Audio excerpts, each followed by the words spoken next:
चुके कोने कोने में यूट्यूब के माध्यम से हमसे गुरु मंत्र लेकर वैदिक परंपरा में आगे बढ़ने वाले मेरे प्रिय शिष्यों, सज्जन और सन्नारियों, प्रश्न है वर्ण संकर कब पैदा होते हैं। सत्य घटना पे आधारित नाम बदलकर ये बात आपको बता रहे हैं।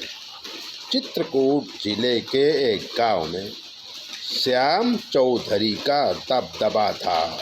वो गुंडा था कि उससे छोटी जाति के लोग थर थर कांपते थे। वो मजदूरी करवाता, मजदूरी पूरी नहीं देता और उनकी जवान और खूबसूरत स्त्रियों को जबरदस्ती भोगता भी था। उसकी अपनी भी बहुत सुंदर थी, पर उसके कोई संतान पैदा नहीं हुई। शादी को 10 साल हो गए।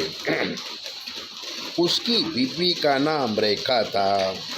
रेखा सचमुच की सुंदर स्त्री थी, पर श्याम चौधरी के डर से उसकी तरफ कोई देखता भी नहीं था और श्याम चौधरी की औरत रेखा अकेलापन महसूस कर रही थी।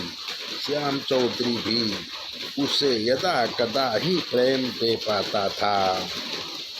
तो एक दिन श्याम चौधरी की माँ ने अपनी बहू रेखा से कहा कि श्याम तो तुम्हें बच्चा नहीं दे सकता, पर तुम मेरा वंश चलाने के लिए पर पुरुष का सहारा ले लो। रेखा ने कहा कि इनके डर से मैं कहीं बाहर नहीं जाती, तो दूसरा पुरुष मेरे जीवन में कैसे आएगा। सास ने कहा कि मेरे भाई के 3 बेटे हैं जिनकी शादी नहीं हुई, मैं उन्हें बुलाती हूँ और तुम उनके साथ मिलकर बच्चा पैदा करो। सास के कहने से बहू तैयार हुई। सास ने एक एक करके अपने भाई के 3 बेटों को बुलाती गई और 3 बेटों से एक एक बेटा पैदा किया और श्याम चौधरी 3 बेटों का बाप बन गया। वो दोनों बेटा व्यापारी बन गए और बहुत धनवान हो गए। श्याम चौधरी को लकवा हो गया। वो घर में अपने कर्म भोग रहे हैं। लोग अंदर की बात जानते हैं, पर कोई मुँह में नहीं कहता, क्योंकि 3 बेटा व्यापारी के साथ गुंडे भी हैं। समाज वर्ण संकरों से दूषित होता है, इसलिए कभी भी अनीति न करें, गरीबों को कभी न सताएं, किसी की चोरी या छिनारी ना करें, वरना वर्ण संकर प्रजा पैदा होगी जिससे वंश नाश तक हो जाता है।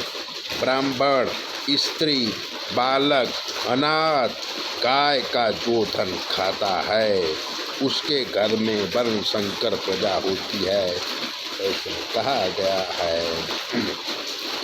एक नारी 2 पुरुष से पैदा हुए संतान को वर्ण संकर कहते हैं। ऐसी ही बातों को जानने के लिए चैनल को सब्सक्राइबर कर दीजिए, लाइक कर दीजिए और अगर आपके जीवन में कोई कष्ट है तो 9825200108 पर फ़ोन करिए।